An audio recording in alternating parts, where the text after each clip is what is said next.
Oi pessoal, tudo bem? Hoje a gente vai estar dando continuidade aos nossos vídeos da parte de física, né? Hoje a gente vai estar justamente falando sobre potência, né, em movimento circular, né, que também está ligado aí a mecanismos, né?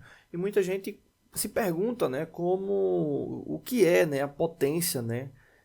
Potência mecânica, né, referente aí a desempenho dos equipamentos, né, no que diz respeito a seus tipos de movimento, né? E nesse caso a gente vai estar justamente vendo um sistema, né, de transmissão por polia, onde a gente vai estar verificando a potência, né, transmitida aí pelo eixo motor, né, com base na polia motora, né, que aí no caso a gente está supondo essa polia aí com diâmetro menor. Bom, nesse caso a gente precisa para calcular a potência justamente uma relação de força aplicada, né? A gente vai precisar aí do valor de π, que é para a gente ter justamente a transformação, né, no que diz respeito a esse movimento circular, né, como é que ele ficaria referente lá a um segmento linear, né, a gente vai precisar do diâmetro da polia e vai precisar da rotação que essa polia está gerando, né. Então aí, supondo, né, que a força aplicada aí seja de 1,5 kN, né, ou 1.500 newtons, né, o diâmetro da polia ele seja de 250 milímetros, né, a rotação 2.000 RPM, né, e aí nesse caso substituindo os valores na fórmula a gente vai ter justamente 1,5 kN, né, a gente precisa deixar em quilonewtons para encontrar, né, o valor em potência na unidade específica, né, é π 3,14, 0,25 convertendo o diâmetro, né, que estava justamente com 250 milímetros, né, a gente vai converter esse valor aqui para centímetro, né, então ele vai dar 0,25 e a rotação, aqui o interessante da rotação é que a gente vai deixar ela com base em frequência, né, ou seja, rotações por segundo, né, então se é 2.000 giros por minuto, então só é pegar 2.000 dividir por 60, que aí a gente vai ter o valor em RPS, rotação por segundo. Então aqui só alterando aqui o valor, né, de vez de ser 2.000, deixando 33 RPS, que é justamente 2.000 dividido por 60. Feito isso, né, multiplicando os valores, a gente vai chegar aí a 38,8, né, kilonewtons metros por segundo. Né? Então essa unidade aí, ela é justamente a relativa a kilowatt. Né? Então é a potência desse sistema mecânico, né, no que diz respeito aí à sua transmissão, ou seja, 38,8 kW. Lembrando que potência mecânica, né, é diferente de potência elétrica. Né? A potência mecânica é uma grandeza escalar que indica a velocidade com que algo transforma ou transfere energia mecânica em outro tipo de energia através do trabalho realizado, né, por uma força, né, que foi justamente o que a gente estava vendo. No sistema internacional, a unidade de potência é joule por segundo, que também é conhecido por watt. Né? Então, nesse caso aí, a gente está trabalhando aí com kilowatt, tá bom? Não deixe de se inscrever no canal, toda semana tem vídeo novo. Valeu! Oi pessoal, tudo bem? Boa noite. Vamos estar começando mais uma videoaula, né, do nosso canal. Hoje a gente vai estar tratando sobre cálculo da força do pistão hidráulico, né, nesse caso um elemento mecânico, né, utilizado aí em sistemas hidráulicos, né, cuja ação é muito útil, né, para a sociedade como um todo, né. Bom, aqui a gente tem a representação, né, de um esquema de um cilindro hidráulico, né, que é justamente o pistão. Aqui a gente tem a representação dele no que diz respeito à simbologia. Esse aqui é um cilindro de duplação, né, onde ele tem entrada aqui na câmara traseira, né, também na câmara dianteira dele, né. Esse elemento mecânico ele pode ser utilizado por N ações, né? Desde de simples deslocamentos, né? Abertura de portas, elevadores, compressão hidráulica, enfim. É um elemento muito utilizado e em projetos mecânicos é interessante saber, né, sobre a força de uso do mesmo, levando em consideração a sua aplicação. Né? Só para elucidar melhor, aqui a gente tem a simbologia dele, né, a nível reduzido, né, e aqui a gente tem o esquema dele realmente em corte, mostrando o que seria o elemento como um todo, né, onde você teria aqui a câmara traseira dele, aqui a câmara dianteira, né? Aqui você tem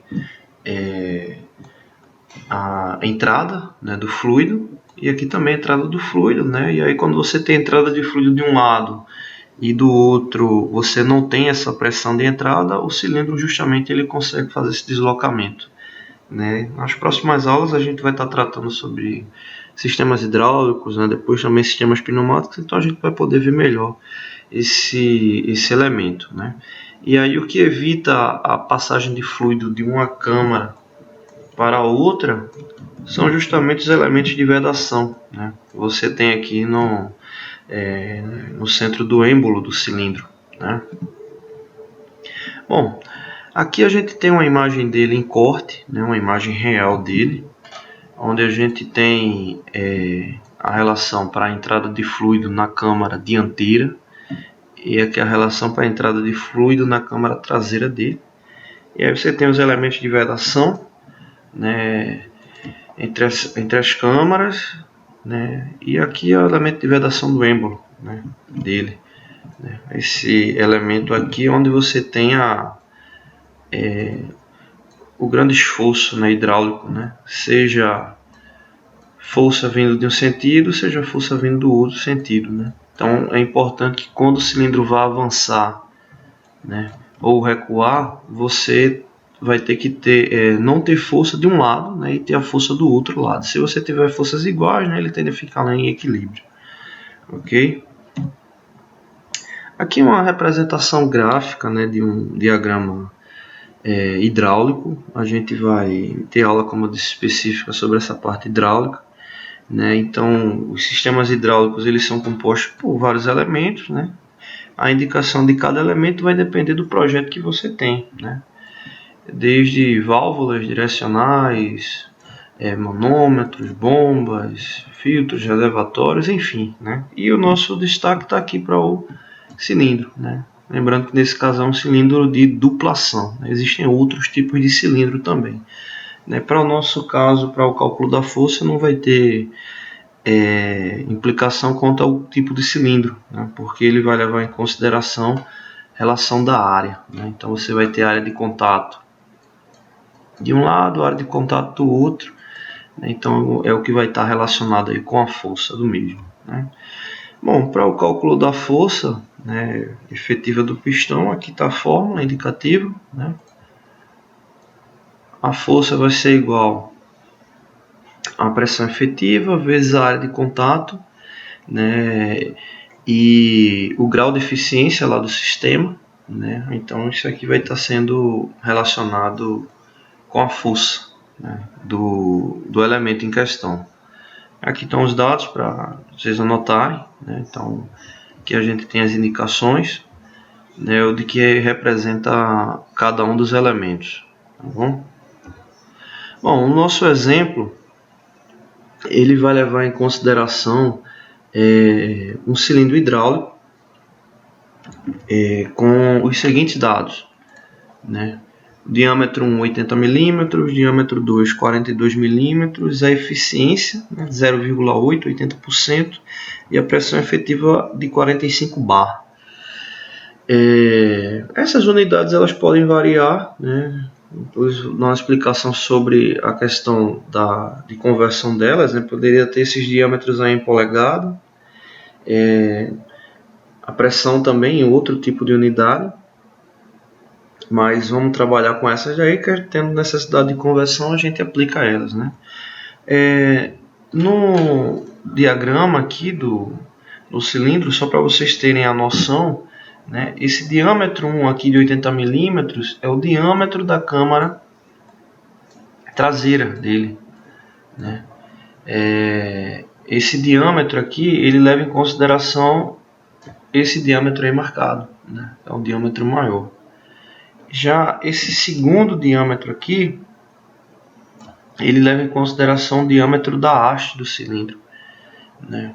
Como mostrei na imagem anterior, vou voltar ela aqui também para explicar melhor isso, mas você tem uma área preenchida na câmara dianteira do mesmo, né? Então essa área preenchida, que eu vou marcar aqui de azul, essa área aqui preenchida, né, ela deve ser considerada também, né, já que a força ela vai estar sendo aplicada nessa parede. Então veja que vai ter uma área do cilindro que não vai estar recebendo a força causada pelo deslocamento hidráulico do fluido, né?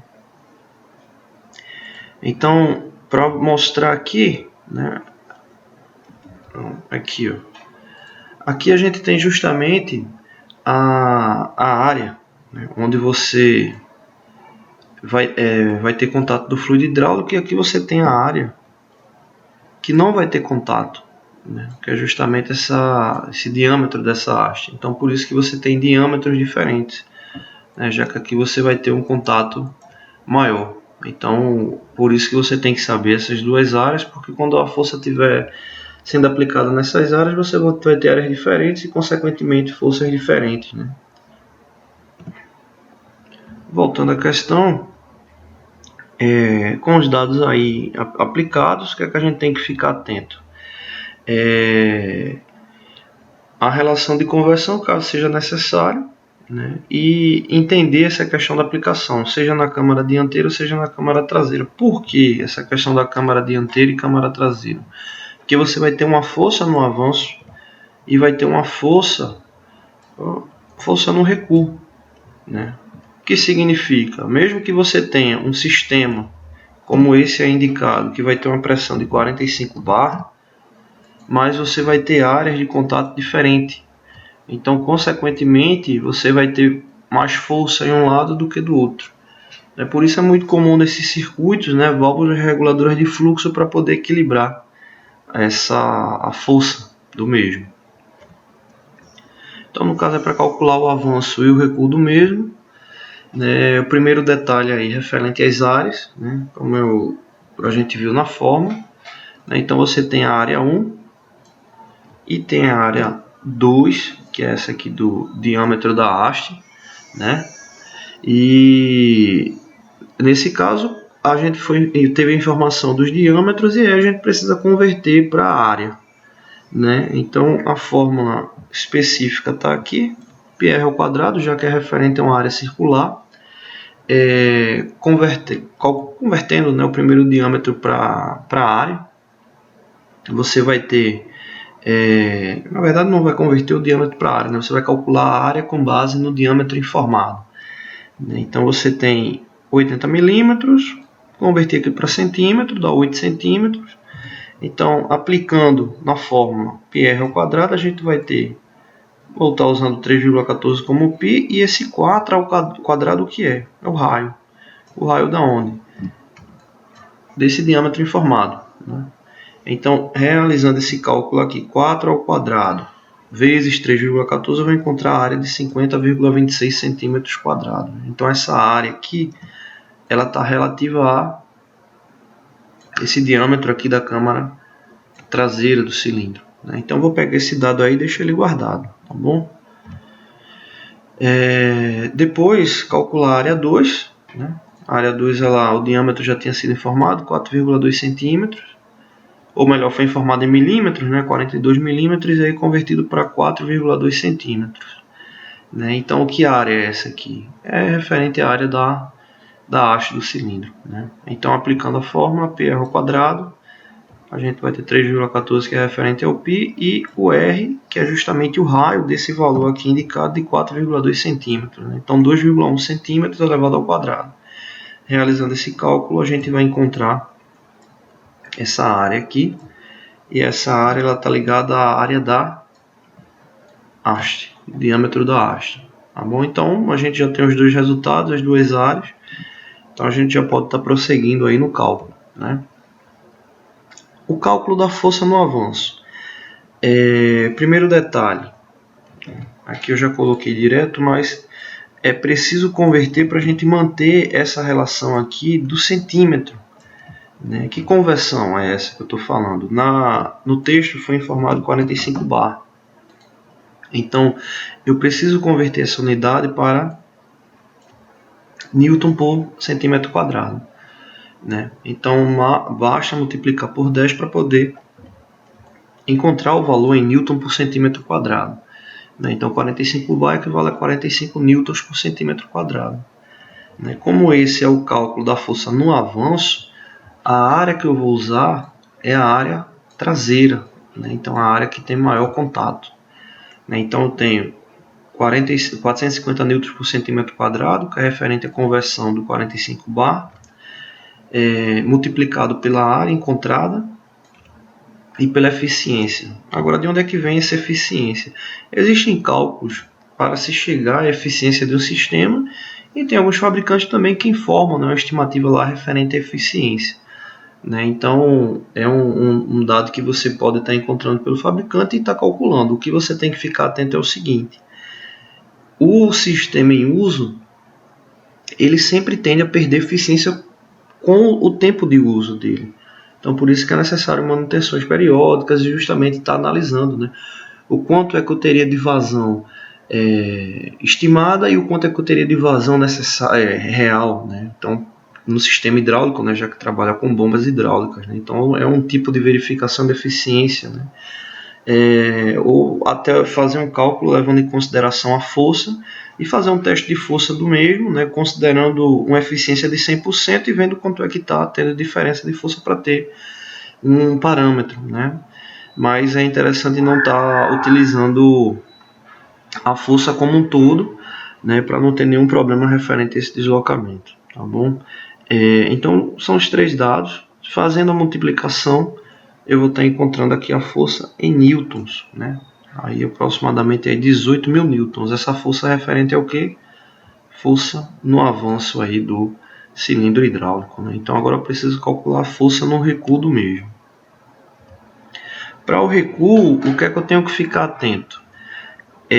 A fórmula permanece a mesma, a pressão 45 bar convertida para newton por centímetro quadrado vai dar 450 newtons. E o que é que vai mudar agora é a área efetiva que eu vou ter de contato. Veja que a gente tinha calculado essa área do cilindro, né, da haste, mas a área que vai ter contato com o fluido é essa área aqui do êmbolo, né? Ou seja, essa área aqui que eu vou marcar. Aí por isso que a gente calcula essa área da haste, que é justamente para poder subtrair dela. Então a área real que você vai ter é essa daqui marcada. Então essa área aqui é a área que você vai ter de contato. Então o que é que a gente faz? A gente pega a área total, que é a área que a gente calculou anteriormente, que deu 50,26 centímetros quadrados, e subtrai da área da haste, né? Então fazendo essa subtração você vai ter o que? A área efetiva, né? É justamente essa área aqui. Então fazendo a subtração, a gente contou aqui 36,41 centímetros quadrados. E aí agora multiplicar. Multiplicando, o valor vai dar aqui em newtons. Deu 13.000 newtons aproximadamente. Então o que é que a gente tem aí para analisar? A gente tem uma força muito maior no avanço do que no recuo. Porque no avanço você tem uma área maior de contato. Então por isso que às vezes é necessário utilizar válvulas reguladoras de fluxo para poder ter equilíbrio nesse deslocamento. Tá bom? Não deixe de curtir, não deixe de se inscrever no canal, tem vídeos novos toda semana. Valeu!